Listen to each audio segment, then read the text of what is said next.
Hi, Therese. How are you doing today? I'm great. How about yourself? I'm doing well. It's really good to see you. Good to see you. Thank you for keeping our appointment.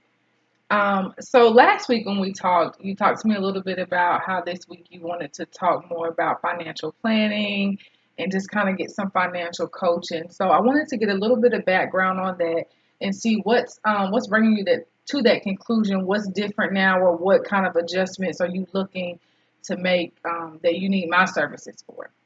Well, recently, well, last few years, got married. Just finishing up with school. My wife and I both. So now we're in the process of starting to, kind of build our lives. And we want to eventually be able to buy a house. So, my goal, of course, is to eventually, long term, be able to buy that house. But short term, of course, I want to be able to get to the point of being able to buy that house by fixing my credit and things like that, and saving some money so I can be in a good situation to be able to do that. Okay, so it sounds like you have a good idea of what your goals are. So you've already established that you would like to eventually buy a house for your family, which is awesome. And you know that one of the ways to do that is to get your credit in order, right? As you stated. And so I really like that you already have some kind of idea and some kind of plan of what your goal is and what you need to do in order to get there. So that's awesome.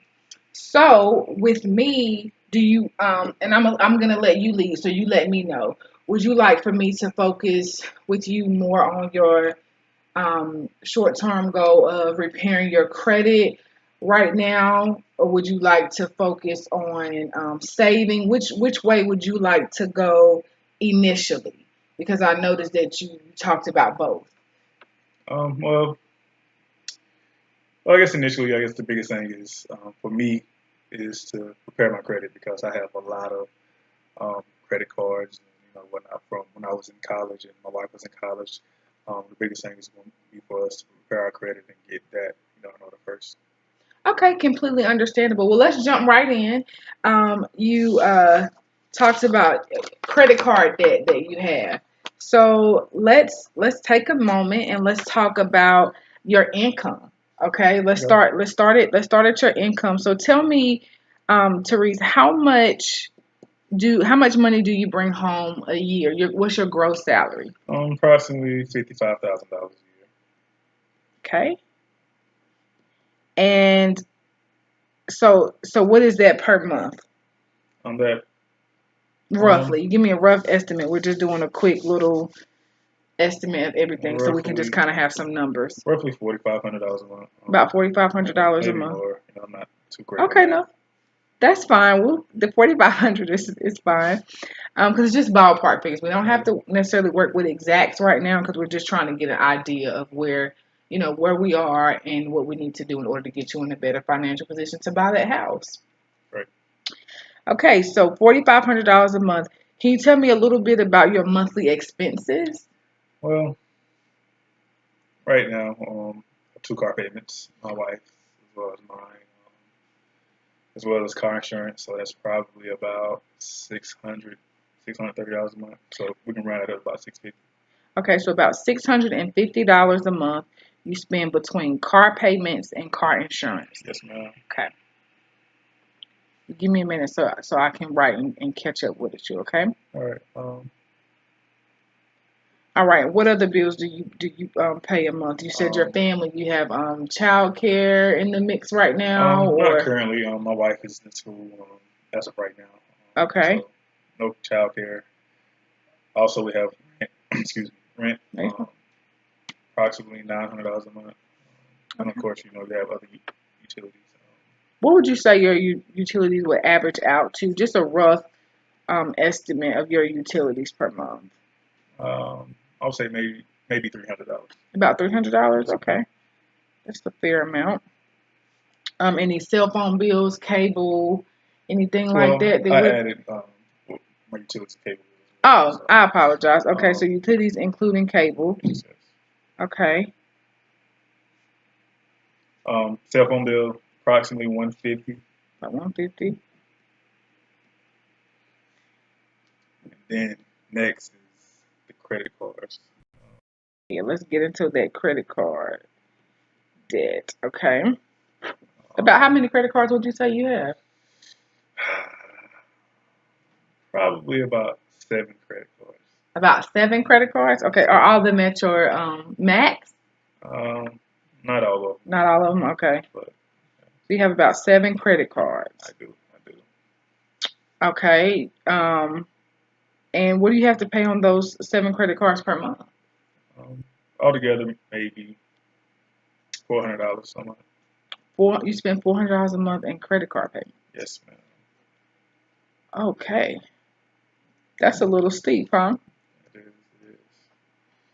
Okay, but that's why you're here, because you want to work on getting this down, because you know that that is a lot and that could be strenuous, especially with your wife being in school. It could be a lot to have to pay $400 a month just in credit cards alone. And so I'm sure that when your daughter starts daycare, you could use that $400 to kind of go towards some daycare Oh expenses. yeah, that would be great. Yeah. Absolutely. Absolutely. Okay, so I see what you bring in monthly is $4,500 a month. So let's calculate. Let's see where we are and see um, if we have any wiggle room, and if we don't, how we can get some. Okay. Okay. So I'm just gonna add up the bills that we talked about. Okay, so I see that your bills are totaling $2,400 per month. Okay, so if you're making $4,500 a month, that leaves you with $2,100 a month. Well, I'm sorry. I give you a before tax amount, so of course I don't bring all of that home. Okay, so what would you like to reduce that to? Probably bring home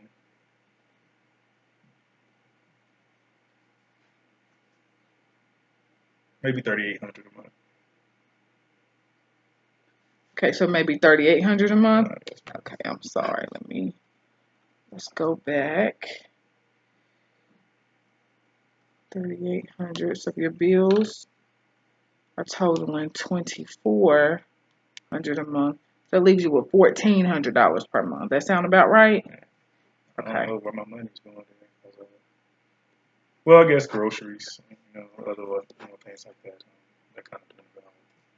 Okay. Do you want to go ahead and maybe minus $400 off for groceries a Um, month? Just no, it doesn't seem like I have that much money at the end of every month, but I don't know where that money is going. so we might need to try to figure out. Yeah, Okay. that would be great. Okay. So okay, $1,400 a month. We're gonna minus the 400, and we're gonna say that 400 we put on groceries and eating out. Okay. Okay. Groceries and eating out. Okay, so that leaves us with $1,000. That sound a little better, Maybe or 500. My wife, she's a little high maintenance stuff. But I'm sure that's what it is. Haircuts, nails. your haircut Yeah, or my your wife's haircuts. haircut? My haircuts. Okay, and how much I do your think haircuts run, sir? um, maybe $40. $40 a month. $40? Do you get a haircut every week? I don't know, every other week. So, Okay. I think that's what I'm missing. And you said your wife is high maintenance. What do you about how much money do you think? $200 a month. Well,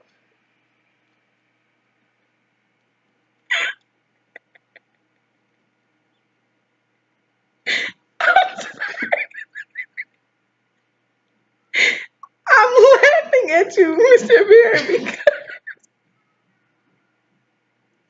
you said that your wife is high maintenance and that she spends $200 per month.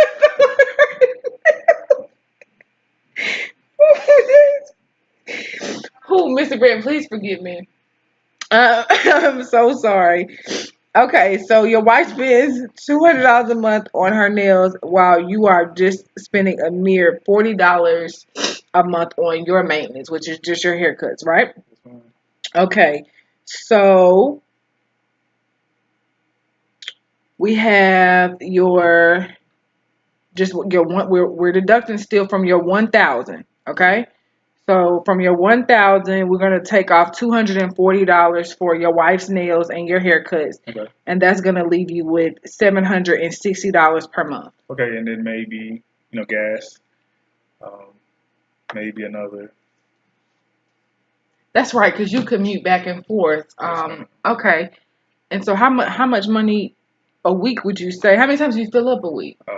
Once a week. Once a So week, and how much does it take to fill your car up? $40. So About $40. So 40 a week times 4 weeks will give us 160. 160. Right. And then Okay. I also have my wife's car. So we'll say we're $80 a month on that. Okay. And then you said your wife's car, $80 a month in gas. That's fine. Okay.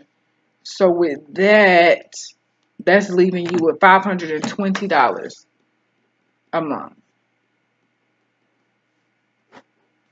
Do we need to take out a miscellaneous fund or I think we pretty much got a consistent expenses per month. Yeah, that's pretty much it. okay? As of right now, since my wife is still in school, that's pretty much all we can afford to do. Um, so of course, when she starts, bringing in money after she finishes up with her degree, then we'll have to change that. But that's pretty accurate right now. Okay, perfect. All right, so we have $520 left to try to get down some of these credit cards.